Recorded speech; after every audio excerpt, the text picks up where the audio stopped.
मैं कुछ छोटी सी कोशिश करूंगा आपके सामने रखने की कि मेडिकल एस्पेक्ट से आजकल जो हम लोग नई नई रिसर्चेस कर रहे हैं, देख रहे हैं, पढ़ रहे हैं कि उसके अंदर बहुत सारे बेनिफिट्स रमजान के हर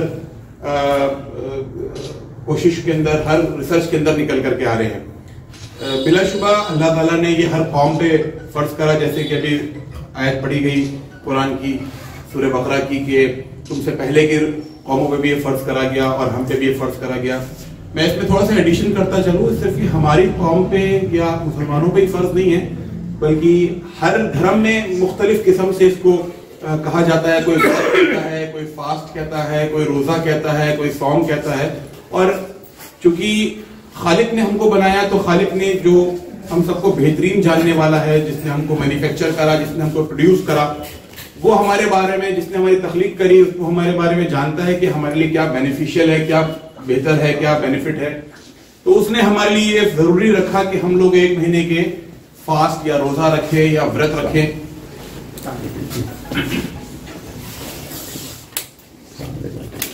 कर रहा था कि हर धर्म के अंदर मुख्तलिफ किस्म के रोजों को जाना जाता है, और चूंकि अल्लाह ताला ने हमको बनाया, तख्लीक करी हमारी, तो उसके अंदर अल्लाह ताला हमें जानता है कि हमारे लिए क्या बेनिफिशियल है। मैं छोटी सी गुजारिश ये करता चलूं कि आप लोग अपने सवालात भी अगर चाहें तो बाद में पूछ सकते हैं, कोशिश करूंगा कि मैं उनके जवाब दे सकूं। अल्लाह ताला ने हमारे लिए जो रोजे या फास्ट या सौम का जो फॉर्मेट रखा है, वो इसलिए रखा है ताकि हमारी बॉडी अपने आप को डिटॉक्सिफाई कर सके। देखिए, एक छोटी सी चीज है, आज हमारे सबके हाथों में मोबाइल हैं, अगर ज्यादा हम लोग इसको यूज करते चलते हैं तो हैंग अप हो जाता है, तो उसके लिए कहा जाता है कि इसको स्विच ऑफ करके स्विच ऑन कर लो, यानी कि एक तरह से इसको रीप्रोसेस कर लो। तो साल में एक मरतबा अल्लाह ताला ने एक निजाम हमारे लिए कायम कर दिया कि आप रोजे रखें ताकि हमारी पूरी की पूरी बॉडी डिटॉक्सिफाई हो जाए। डिटॉक्सिफिकेशन से मतलब ये नहीं कि सिर्फ हम लोग जो है खाना पीना बंद कर दें, ये जहनी तौर पे भी डिटॉक्सिफिकेशन होता है, यानी कि हमारे जहन में जो भी खुराफाते, वसवसे, जो शैतानी वसवसे आ जाते हैं, जो हमारे दिमाग के अंदर गंदगियां चल रही होती हैं, वो भी साफ होती हैं।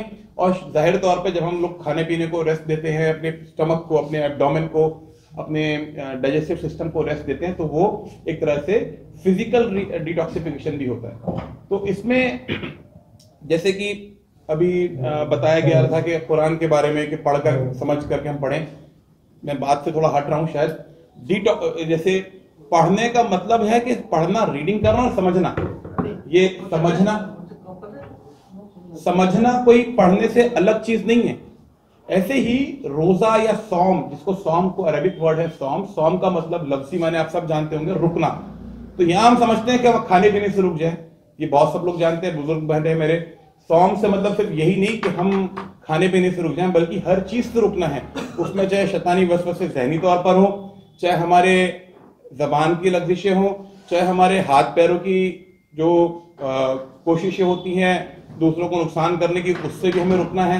तो हर चीज से रुकना है। तो सौम मतलब रुक जाना, सिर्फ खाने पीने से रुकना नहीं। बहुत सारी हलाल चीजें हैं जो आमतौर पर हलाल हैं लेकिन रोजों में हराम हो जाती हैं, तो हर चीज से रुकना, सौम मतलब रुकना। ऐसे ही जब हम लोग किसी खाने पीने की चीज से रुकते हैं तो हमारी बॉडी डिटॉक्सिफाई होती है। बॉडी डिटॉक्सिफिकेशन के अंदर हमारा मेंटल हेल्थ भी डिटॉक्सिफाई होता है, हमारे ब्रेन भी डिटॉक्सिफाई होता है, और हमारा बॉडी का जो सिस्टम है वो भी डिटॉक्सिफाई होता है। ये एक बेनिफिट मिलता है हमको जब हम डिटॉक्सिफाई हो जाते हैं कि जब हम रमजान के बाद, ईद के बाद जब हम लोग एक दूसरे जिंदगी में, यानी कि एक दूसरे माह में कदम रखते हैं, तो हमें बिल्कुल ऐसा लगता है जैसे कि वी आर नाउ फ्रेश। जैसे कि मोबाइल हैंग अप हो जाता है, तो हैंग अप होने के बाद जब मोबाइल को हम रीस्टार्ट करते हैं तो एक ठीक से चलने लगता है, इसकी जो हैंगिंग होती है वो खत्म हो जाती है। तो ऐसे ही अल्लाह ताला ने हमारे लिए कोशिश करी कि हम लोग इसको डिटॉक्सिफाई कर ले अपने आप को। इससे बहुत सारे बेनिफिट्स, क्या मेडिकल टर्म्स से मैं बात करता चलूं तो जैसे कि मैंने आपको बताया, मेंटल डिटॉक्सिफिकेशन और physical detoxification of digestive system. सिर्फ इसी की बात ना करें, अगर हम लोग बात करें जो शुगर के मरीज हैं, अगर हम लोग कोई मरीज डॉक्टर के सलाह के साथ रोजे रखता है, अगर कोई मरीज डॉक्टर के सलाह के साथ रोजे रखता है, तो बहुत हद तक मुमकिन है कि उसके बेनिफिट ईद के बाद देखने को मिलते हैं। ये रिसर्च में पाया गया है, ये मेडिकली प्रूवन है कि अगर कोई मरीज अपने डायबिटीज के साथ, दवाइयों के साथ, डॉक्टर की सलाह के साथ मरीज रोजे रख लेता है, तो उसके जो इंसुलिन रेजिस्टेंस, यानी कि एक तरह से समझे कि बेटर शुगर कंट्रोल ईद के बाद देखने को मिला है। उसके लिपिड्स प्रोफाइल यानी कि कोलेस्ट्रॉल, जो गंदी चर्बी जिस्म के अंदर मिलती है, वो भी काफी हद तक कम हो जाती है। जो मोटे लोग हैं उनके वजन को घटाने में बहुत हद तक मदद मिलती है। 3 से 4 किलो तक का वजन घट जाता है रोजों के दरमियान, मगर उतनी ही तेजी से बढ़ भी जाता है। वो एक अलग मौजू है, जो लोग इस पे बात करना चाहें मिल सकते हैं कि अगर किसी मरीज का मोटापा है और वो रोजे कायदे के साथ रख ले तो फिर हमें उसमें मदद मिलती है कि उसकी ओबेसिटी, उसका मोटापा कम हो जाए। मैंने बात करी थी सौम की रुकने की।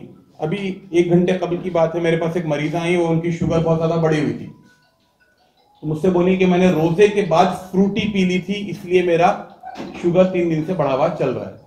तो ये अब रोजा रखा, सौम करा सारे दिन, सौम के बाद जो असल नफ्स पे काबू करना था वो नहीं कर पाया, फ्रूटी का इस्तेमाल कर लिया, जिसकी वजह से आज 3 दिन हो गए, उनकी शुगर आज भी बढ़ी हुई चल रही है। तो ये भी जुज है सौम का कि हम रोजा खोलने के बाद भी रोजे की जो सीख हमको मिली सौम की कि रुके रहो, कि जैसे हजरत ने फरमाया कि हम किसी कमरे में जाएं, अल्लाह ताला हमको वहां देख रहे हैं, हम कुछ खाने पीने का इस्तेमाल नहीं करते, ऐसे ही इसका मतलब ये नहीं रोजा खोल लिया तो अब हम कुछ भी खा पी लें।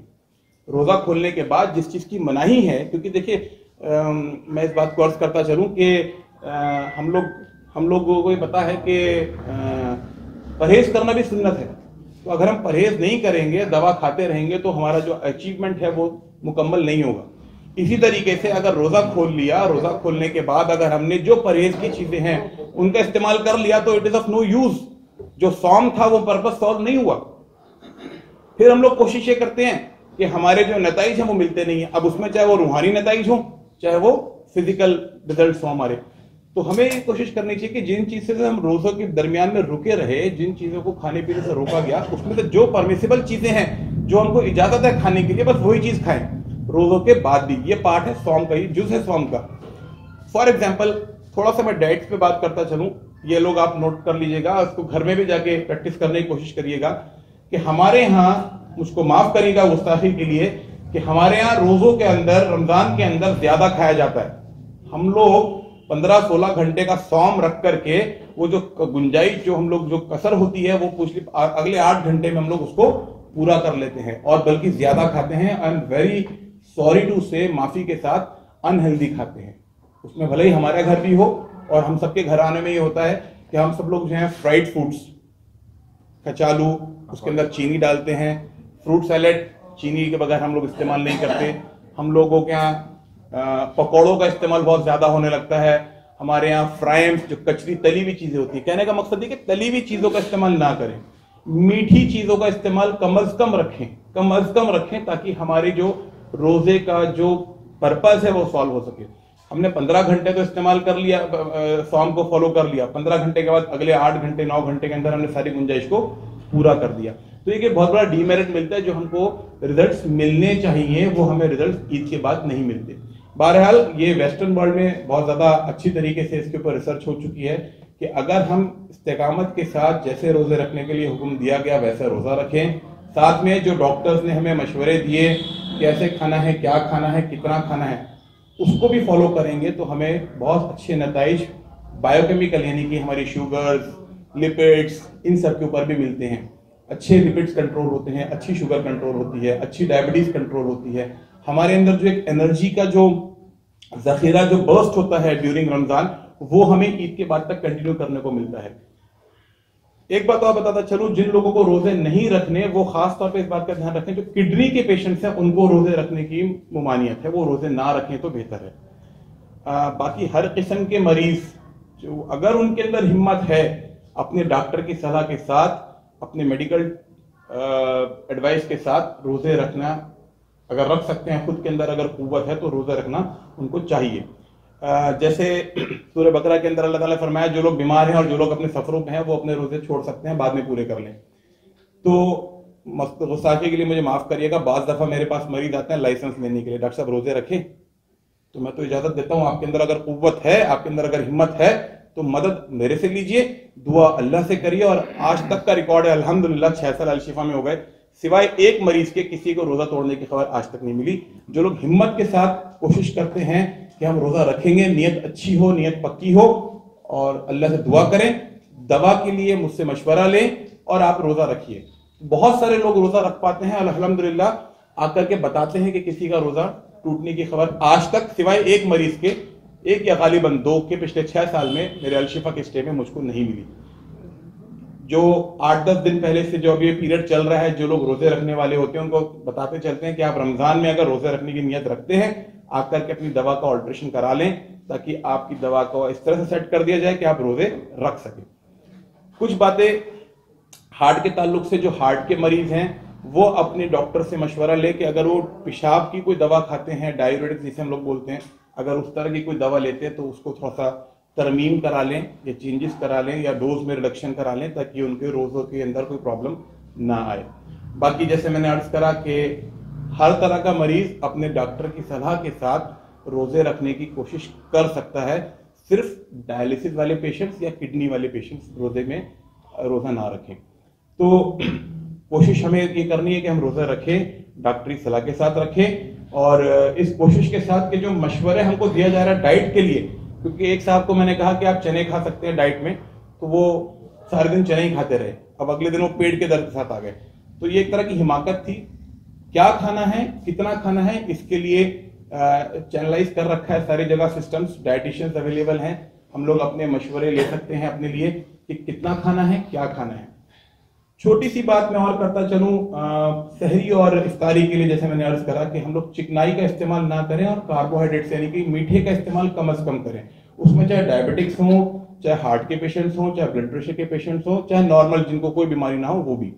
तो उस पेशेंट्स वैसे लोग, हम लोगों को कोशिश ये करना है कि चूंकि रोजा लंबा होगा तो ऐसी चीजों का इस्तेमाल ना करें जिससे हमें प्यास लगे। फॉर एग्जाम्पल, मिसाल के तौर पर चिकनाई, हम सुबह को जब रोजा रखें सहरी में तो हम ये कोशिश करें कि चिकनी चीजों का इस्तेमाल ना करें। फॉर एग्जांपल फ्राइड चिकन ना खाएं, सब्जी और रोटी पे अपने आप को मुश्तमिल कर लें कि भाई सब्जी रोटी का इस्तेमाल करेंगे। या जो लोग डायबिटिक्स नहीं है वो लोग दूध डबल रोटी का इस्तेमाल कर सकते हैं।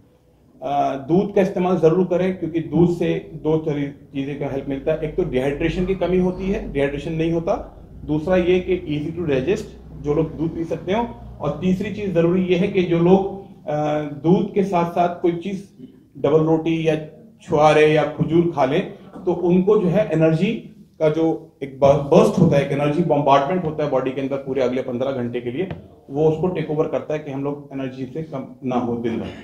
इसी तरीके से इफ्तारी के अंदर हम लोग जब इफ्तार करें तो कोशिश ये करें कि कम से कम हम लोग जो है जो कार्बोहाइड्रेट ड्रिंक्स होती हैं या एरेटेड ड्रिंक्स जिसे हम लोग बोलते हैं, जिसमें सोडा या कोल्ड ड्रिंक्स होती हैं या जो रूह अफ़ज़ा इस तरह के शरबत होते हैं, इसका इस्तेमाल ना करें तो बहुत अच्छा है, या कम से कम करें। अब हर कोई एक ही गिलास नहीं पाता है, लेकिन वो इतना हाई लेवल शुगर होता है कि वो बहुत ज्यादा जो दिन भर का जो हमारा शुगर का जो एक लेवल लो रहता है वो एकदम से बस्ट अप हो जाता है। तभी आप देखिएगा कुछ दिनों में कुछ लोगों को सिर में दर्द होता है शुरुआती रमजान में, क्योंकि एकदम से शुगर बढ़ती है। उस शुगर का जो पीक आता है उससे बाज़ औक़ात लोगों को सिर में दर्द होता है। तो इस बात का ध्यान रखें कि इफ्तार के अंदर कम से कम मीठा रहे। नेचुरल स्वीटनिंग्स जो होते हैं जिसमें हम लोग फ्रूट्स वगैरह का इस्तेमाल कर सकते हैं वो बिल्कुल लेना चाहिए। हाँ, बहुत मीठे शुगर वाले जो नेचुरल शुगर वाले जो फ्रूट्स होते हैं जैसे आम हो गया, केला हो गया, उसका इस्तेमाल भी कम से कम रखें। बल्कि अलबत्ता ऐसे फ्रूट्स रखें जो जूसी हों, जिसमें जूस ज्यादा निकलता हो। जैसे संतरा है, फिलहाल संतरा चल रहा है, मौसमी है, पाइनएप्पल या अनानास है, इस तरह के जूसेस को इस्तेमाल करें। अनार है। इसमें एक परेशानी और जो मैं अपने घर में भी देखता हूं वो है कि हम उसमें चीनी डाल लेते हैं। वो चीनी के साथ उसका बुरा बना करके बूरे को उसके साथ रखा है तो वो शीरा बन जाता है, वो भी अवॉइड करना चाहिए। और साथ में फ्राइड फूड्स का कचालू जो पकौड़े, समोसे, इन सब का भी इस्तेमाल ना करें। अब सवाल उठता है खाएं क्या? तो सिर्फ देखिए, हम लोगों को ये कोशिश करनी चाहिए कि अच्छी मेंटेनेंस के लिए रमजान के हम लोग जूसी फ्रूट्स का इस्तेमाल करके रोजा खोलें। छोटा मोटा कुछ इस तरह का हो जिसमें फ्राइड ना हो, जो फ्राई चीजें ना हो, जिसमें तेल कम से कम हो, वो चीज इस्तेमाल करें। और उसके बाद नमाज पढ़ लें। नमाज के बाद हम लोग फिर अपने वापस इसी शेड्यूल पे आ जाएं कि अपना खाना खा लें, जिसमें रोटी सालन या रोटी सब्जी, और उसके बाद तरावी के बाद फिर रेस्ट। हम लोगों को क्या क्या होता है, जो एक शेड्यूल बिगड़ा हुआ रहता है वो ये कि हम लोग पहले तो करते हैं खूब भरपेट इफ्तारी, जिसके अंदर कार्बोहाइड्रेट ड्रिंक्स भी होंगे, कोल्ड ड्रिंक्स भी होंगे। फिर नमाज के बाद हम लोग पीते हैं चाय या घर में आग कुछ इस तरह का इस्तेमाल होता है चाय का। चाय को, कॉफी को कम से कम रखें। चाय और कॉफी अगर बहुत जरूरी है तो इस्तेमाल कर सकते हैं, लेकिन कम से कम रखें, क्योंकि चाय से डिहाइड्रेशन बढ़ेगा, कॉफी से डिहाइड्रेशन बढ़ेगा। तो चाय और कॉफी का इस्तेमाल ना करें। एक गलतफहमी लोगों के बीच में है कि रोजा रख लें और चाय पी लें तो हमारी जो सिर के दर्द की जो परेशानी है वो ठीक हो जाएगी। तो वो सिर का दर्द बढ़ेगा अगर हम डिहाइड्रेटेड रहेंगे। तो चाय को कम से कम रखें, क्योंकि चाय से डिहाइड्रेशन बढ़ेगा। चाय के साथ हम लोग फीकी चाय पियेंगे नहीं, मीठी चाय पियेंगे, शुगर हाई लेवल पे जाएंगे, पीक बढ़ेगा। तो उस टाइम पे हम लोग को चाय की जगह खाने का इस्तेमाल कर ले, खाना खा लें, और ताकि फिर सुबह तक के लिए हमें 6 घंटे का वक्फा मिल जाए, ताकि जो पर्पस है स्टमक को रेस्ट का वो हल हो जाए। हमारे यहाँ भी क्या होता है, तरावी के बाद हम खाना खाते हैं, तरावी के खाना खाने के फौरन बाद हम लेटने की कोशिश करते हैं, जो नींद नहीं आती क्योंकि फिर 3:30 बजे उठना है। तो एक तरह से शेड्यूल डिस्टर्ब रहता है। तो give some time to your stomach कि हम लोग जो पर्पस है उसको सॉर्ट आउट कर लें। तरावी के बाद कोशिश करें कि खाना या कुछ ना खाएं तो बेहतर है। अगर ज्यादा परेशानी है तो दूध का इस्तेमाल कर सकते हैं, ताकि लिक्विड्स हैं और इजीली डाइजेस्ट हो जाए। और दूसरी बात यह कि हम लोगों को बहुत जरूरी ध्यान रखना चाहिए कि हम लोग सोते नहीं है रमजान में, हमारा बिल्कुल शेड्यूल ऑल्टर हो जाता है। उसको माफ करिएगा अगर किसी को मेरी बात बुरी लगे कि हमारे जो मैं अपने साथियों में भी देखता हूं कि तरावी के बाद फिर बाजारों में घूमा जाता है, तो वो टाइम वेस्टेज होता है। उसकी जगह यह है कि हम चल के अपने बिस्तरों पे लेटें और सोएं, क्योंकि फिर 3:30 बजे उठना है। नींद वैसी कम हो जाती है। नींद कम होने की वजह से हम लोगों को फिर प्रॉब्लम आती है कि हम लोग फिर दिन भर थकान महसूस करते हैं, थकावा महसूस करते हैं। तो ये सौम का पार्ट नहीं है, ये हिस्सा नहीं है रोजे का कि हम फजर के बाद सोएं और जोहर तक सोते रहें। इसमें क्या कमाल हुआ? इसमें तो कोई मैंने सुना था बुजुर्गों से कि सोना भी इबादत है। वो इसलिए सोना इबादत है कि गुनाह नहीं हो रहे हैं, लेकिन आप निस्बतन सो रहे हैं फजर से लेकर जोहर तक, तो इसमें तो आपके पास कोई ऑप्शन ही नहीं है। सो ही रहे तो क्या गुनाह करिएगा? उठते में गुनाह से बचना कमाल है, तो जागते हुए गुनाह से बचना कमाल है। इसलिए शेड्यूल को अपनी इस तरह से सेट करें कि अगर हम रात को सोएं ठीक से तो थोड़ा सा फजर के बाद नैप लेकर के थोड़ा सा सो करके उठ के अपने काम को चलें। ये ऐसा शेड्यूल रहेगा तो इंशाल्लाह ताला हमें हेल्थ बेनिफिट्स भी बहुत मिलेंगे। और माजरत के साथ डॉक्टर्स के पास लाइसेंस लाने की जरूरत नहीं है। अगर हिम्मत है कोशिश करिए, क्योंकि अल्लाह ताला ने आपको बेटर जज बनाया है। आपके अंदर हिम्मत है, कुव्वत है, फिर डॉक्टर से मदद लें, अल्लाह से दुआ करें और इंशाल्लाह ताला रोजों की तकमील तक हम पहुंचेंगे इंशाल्लाह ताला। अगर किसी साहब को कोई सवाल पूछना हो, डोज के हिसाब से मैं बात करता चलूं। कुछ मेडिसिन होती हैं डायबिटीज की जो लॉन्ग एक्टिंग होती हैं, जो दिन में एक ही बार खानी होती हैं, जिनका चेंजेस करे जाते हैं। एक बार वाली जो डोज है वो एक ही बार खाई जाएगी, लेकिन उसके साथ कुछ और मुख्तलिफ किस्म की जो दवाइयां होती हैं, जो शॉर्ट एक्टिंग मेडिसिन होती हैं, जो 12 घंटे 14 घंटे तक असर करती हैं, उनको कम कर दिया जाता है लॉन्ग एक्टिंग दवाइयों को बढ़ा करके या एक बार खिला करके, ताकि इफ्तारी में खाई जाए। बहरहाल ये डॉक्टर्स का काम है एडजस्ट करना। एडजस्टमेंट बहुत आसानी से हो सकता है अगर आप लोग कोशिश करें तो डॉक्टर से मिल करके अपनी दवाइयों को सेट करा लें, ताकि रोजे रखने में कोई दिक्कत ना हो। करता हूं। देखिए, एक बात बहुत अच्छा सवाल पूछा कि एक तो मैं बिल्कुल, मेरे सीनियर्स भी बैठे हैं, मैं बिल्कुल भी इस बात का कायद नहीं हूं कि गैस की दवा रोजाना खाई जाए। फॉर एग्जाम्पल मैं इसके बहुत लोगों को बताता हूं, बताना छोड़ दिया। छोटी सी बात करूंगा इस पर मैं। जैसे हम एक साइकिल रखते हैं और साइकिल को अगर आप रोजाना चलाते रहिए तो बहुत सारे लोग होंगे जिन्होंने 20-20 साल एक ही साइकिल पे गुजार दिए होंगे। क्यों? चलाते रहिए, वो चलते रहिए, उसमें खराब नहीं होता। लेकिन वही साइकिल अगर 1 साल तक बाहर खड़ी करते जंग लग जाएगा, जंग लग जाएगा। धूप में, बारिश में, बरसात में, सर्दी में वो जंग आलूदा हो जाएगी और अगले साल चलने लायक नहीं रहेगी। ऐसे ही अल्लाह मियां ने हमारे पेट में गैस प्लांट रखा है, ये सबके पेट में रखा है, which is very much beneficial. ये हमारे फायदे की चीज है, गैस बने। अगर गैस ना बने तो हमारा हाजमा खराब हो जाए। तो अल्लाह ताला ने नाउजुबिल्लाह कोई खामाखाई गैस प्लांट पेट में नहीं रख दिया। अब हम गैस की दवा खाते उस गैस प्लांट को शट डाउन कर लेते हैं। शट डाउन करने के बाद 8-10 दिन तक हम लोग उसको शट डाउन रखते हैं। गैस की दवा बंद कर दीजिए, फिर से वो गैस प्लांट चालू हो जाएगा। लेकिन जो लोग सालों से खाते आ रहे हैं, इसका मतलब उनके गैस प्लांट को अब चालू होने में बहुत मुश्किलें होंगी। तो अल्लाह ताला ने गैस प्लांट रखा है गैस बनने के लिए, ताकि इसको बेसिकली हाइड्रोक्लोराइड बोलते हैं, जिससे हमारे हेल्प करते हैं डाइजेशन में। तो जो लोग कोशिश करें कि गैस की दवाइयां एक तो सबसे पहले ना खाएं। अगर खाने की जरूरत पड़ रही है तो डॉक्टर से मिलें कि भाई क्यों इतनी गैस बन रही है कि आपको गैस की दवा की जरूरत पड़ रही है। ये तो हो गई एक जनरल बात। जैसे हमारे नईम भाई ने पूछा कि गैस की दवा कब खाएं। देखिए, गैस की दवा अगर खाने की बहुत ज्यादा जरूरत पड़ रही है तो शुरुआत में ये हो सकता है, ये एक रिसर्च में भी पाया गया है कि रमजान में ज्यादा गैस बनती है। उसकी वजह यह है कि हाइड्रोक्लोरिक एसिड ज्यादा सिक्रेट होता है। हाइड्रोक्लोरिक तरह का तेजाब है जो बॉडी के अंदर रहता है।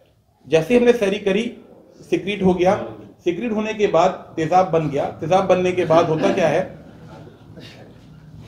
बनने के बाद जब खाना पेट में गया, तेजाब ने उसको न्यूट्रलाइज कर दिया, खाना हजम हो गया, लेकिन तेजाब बनना अभी बंद नहीं हुआ। तो वो जब वो तेजाब बनता रहेगा तो हमारे लिए दुश्वारी क्रिएट करता है, हमारे लिए मुश्किल क्रिएट करता है। तो बेहतर यह है कि रमजान में जब हम अगर खाने की जरूरत पड़े गैस की दवा, तो सहरी के से पहले 15 से 20 मिनट, आधा घंटा पहले, सहरी से पहले वो दवा हम लोग खाएं। और उसके बाद फिर इफ्तार में खाने की जरूरत नहीं है, क्योंकि जैसे मैंने बताया ये लॉन्ग एक्टिंग मेडिसिन है, दिन में एक ही बार खाई जाती है। जी डॉक्टर साहब, ये रमजान में खास करके जो वाटर रिक्वायरमेंट होती है बॉडी की, तो वो आमतौर पे हम लोग मैनेज नहीं कर पाते। बहुत अच्छे। तो एक तो आप उसको बताइए किस तरीके से, और दूसरा जो अभी आपने भी बताया था कि कुछ फूड्स ऐसे जो मतलब एक डिहाइड्रेट नहीं करते, हाइड्रेटिंग एजेंट्स होते हैं, दूसरा उसका। जी, ये बहुत अच्छा सवाल पूछा। ये मैं अक्सर बात करता हूँ अपने इन टॉक्स में, लेकिन इस बार रह गया गालिबन। अच्छा आपने याद दिलाया, बहुत शुक्रिया। जो मैं फॉलो करता हूँ वो ये कि तरावी, क्योंकि बहुत लंबा वक्त होता है, 15 घंटे का रोजा होगा गालिबन 15 घंटे का इस बार भी होगा। तो 15 घंटे के रोजे के दरमियान में आपको 4 घंटे सोने के निकाल दीजिए और फिर कुछ तरावी का। तो मैं जो कोशिश करता हूँ, जो मैं खुद फॉलो करता हूँ और अपने साथियों को भी तजवीज करता हूँ कि अपने साथ एक बोतल लेके चलें तरावी की नमाज के लिए। और जो तरविया, जिसे बहुत लोग समझते भी शायद नहीं होंगे, तरविया कहते हैं जो 4 रकअत के बाद बैठते हैं और उसमें दुआ पढ़ी जाती है, उसको तरविया कहते हैं। वहीं से तरावी का अल्फाज निकला। उस तरविया के बीच में, उस तरविया के दौरान, नमाज के दरमियान में आप अपनी बोतल साथ में लेके चलें, जिससे अपने आप को रिहाइड्रेशन करते चलें। एक टारगेट लेके चलें कि 1.5 लीटर या 2 लीटर की बोतल है, पीना मुश्किल पड़ता है, लेकिन कोशिश ये करें उस दरमियान में अपने आप की जो बॉडी की रिक्वायरमेंट है उसको पूरा कर लें। तो ये बहुत अच्छा, मैं इसको फॉलो करता हूं। अगर कोई और इसमें कुछ, मेरे सीनियर्स बैठे हैं, अगर कुछ इसमें बताना चाहें तो मेरे लिए भी फायदेमंद रहेगा, क्योंकि और तो टाइम नहीं है कि आप कहाँ डिहाइड्रेशन को अपने और अभी न्यूट्रलाइज करें। बहुत ज्यादा प्यास लगती है, हाँ, लेकिन पीना पड़ेगा, हमें पीना पड़ेगा। तो उसमें ये कोशिश करें कि ये वाली बोतल तो नहीं काम चलता, लेकिन 1 से 1.5 लीटर वाली बोतल लेके चले और उसको बढ़ाने की कोशिश करें। आपको याद रहे, कल मैं 1 लीटर की बोतल लाया था, मैंने चौथी बार में या तीसरी बार में खत्म कर ली थी। तो उससे अगली बार उसको और बड़ी बोतल लेके चले। ये एक मेरा फॉर्मूला है, क्योंकि इससे ज्यादा और फॉर्मूला नहीं बनता, आपका सहरी में भी नहीं पिया जाता।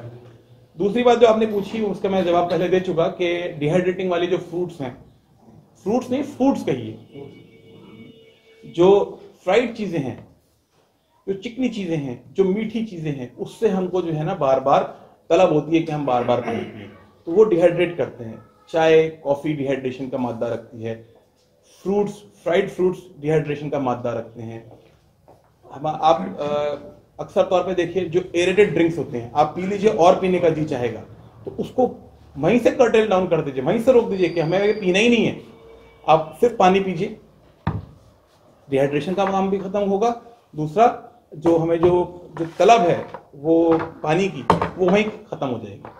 और जैसे मैंने पहले भी अर्ज करा कि बिस्किट्स आ गए हैं, बिस्किट्स को भी अवॉइड करना चाहिए, बिकॉज बिस्किट्स आर ऑल्सो पापे, बिस्किट्स, दे ऑल आर मैदा, है ना, व्हाइट फ्लावर जिसे बोलते हैं। तो ये हाई कार्बोहाइड्रेट चीजें होती हैं, इसको अवॉइड करना चाहिए।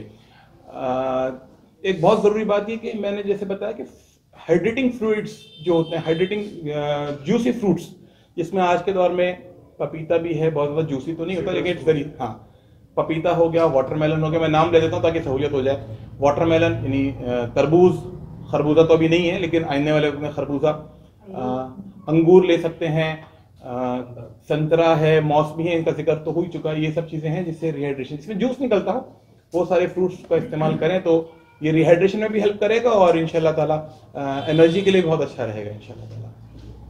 डॉक्टर साहब आप एलोपैथी को रिप्रेजेंट करते हैं जी, और सैयद साहब यूनानी को रिप्रेजेंट करते हैं। जनरली जो लोगों के दिमाग में ये मिथ है कि साहब एलोपैथी की दवाएं चाहे खतरनाक होती हैं, वो टेम्परेरी रिलीफ करती हैं या डिजीज को जा करके उसको रोक देती हैं, लेकिन बाद में उसके उभरने के चांसेस बने रहते हैं। और यूनानी के बारे में मिथ बिल्कुल दूसरा है कि साहब वो धीरे धीरे असर करती हैं लेकिन जड़ से काट देती हैं, तो इसमें बहुत सारे लोग कंफ्यूज हो जाते हैं। ये मेरे ख्याल से टॉपिक से हटी हुई बात है, ये टॉपिक से हटी हुई बात है गालिबन, ये हटी हुई बात है, इसमें बहुत देर बात हो सकती है। मैं इसके बाद इसमें हम किसी और जी जैसे आम हालात में एक दिन में एक आदमी को सवाल खास तौर से ज़ईफ़ लोग, देखिए पेशाब की दिक्कत होती है जी, इसमें एक मसला ये है कि सीधा से हम ये कैलकुलेट करें कि पेशाब कितना हुआ। हम लोग जो हॉस्पिटल्स में कैलकुलेट करके जो पानी देते हैं वो ये देते हैं कि कितना कैलकुलेशन, कितना पेशाब हुआ, जितना पेशाब हुआ उससे तकरीबन आधे से 1 लीटर मजीद पानी पीना है। अब मोटा मोटा पेशाब कितना हुआ हर कोई नाप नहीं सकता, लेकिन हम एक अंदाजा लगा सकते हैं तकरीबन हर बार में अगर खुल के पेशाब हो रहा है तो 200 से 250 ml, तकरीबन 300 ml बहुत हद हुई, तो एक बार में पेशाब होता है अगर खुल के पेशाब हो रहा है। तो उसके हिसाब से अगर 2 या 3 बार पेशाब करने गए या 4 बार पेशाब करने गए तो 1.25 लीटर के आसपास ये हो गया, और आधा लीटर मजीद जोड़ लें तो 1.25 लीटर, तो तकरीबन 1.5 से 2 लीटर का पानी, जिसे हम लोग आपस में आज के दौर में 10 ग्लासेस ऑफ वाटर भी कहते हैं, तो तकरीबन 10 ग्लास पानी का रहता है अगर कोई मरीज पेशाब की दवाइयां नहीं इस्तेमाल कर रहे हैं। जी सवाल ये था कि बीमारी ऐसी है जिसमें सुना 2-3 घंटे के बाद कुछ ना कुछ लेना पड़ता है, जैसे अल्सर है, अल्सर जी, उसमें 3 घंटे 4 घंटे बिल्कुल नहीं लेंगे तो जी बड़ा मसला था। जी जी कल बेटे से बात हो रही थी बॉम्बे में, जी। उसको ये है तो उसमें क्या कह जाए, रोजा से रखने का मतलब हो जाए? देखिए इसमें आप बिल्कुल सही फरमा रहे हैं, जैसे मैंने अर्ज करा कि गैस का बनने का मादा बढ़ जाता है रोजों के अंदर में, रोजों में, तो ये ऐसे केसेस में अगर वाकई गैस्ट्रिक अल्सर इतने सीवियर हैं कि मरीज रख नहीं पा रहा है तो जाहिर सी बात है फिर डॉक्टर से इजाजत लेकर के उसको तर्क करना चाहिए, क्योंकि ये फिर अल्सर्स की प्रॉब्लम बढ़ती चली जाएगी, फिर ये एक तरह का खुदा न खास्ता ब्लीडिंग की शक्ल में भी पेश कर सकता है अपने आप को। मेरे फादर को भी अल्सर नहीं रखता था, 70 की एज में रखता। ये डॉक्टर साहब ब्लड प्रेशर का दवा रोजे के दौरान किस वक्त लिया जाए, अफ्तारी के वक्त या? ये दवा कौन खा रहा है, क्या खा रहे हैं, कौन सी दवा खा रहे हैं, ये उस पर डिपेंड करता है, कैसी दवा खिलाई जा रही है, कौन सी दवा खिलाई जा रही है। ये अपने डॉक्टर से बात करें, क्योंकि जनरल बात कर पाना जरा मुश्किल होगा मेरे लिए। उसमें आपको ये करना है कि अगर मरीज इस तरह की कोई दवा खा रहे हैं जिसमें पेशाब की दवा होती है, जिसमें पेशाब आता है, तो उसको फिर ये करें कि इफ्तारी में खाएं, थोड़ा सा पेशाब निकलता है।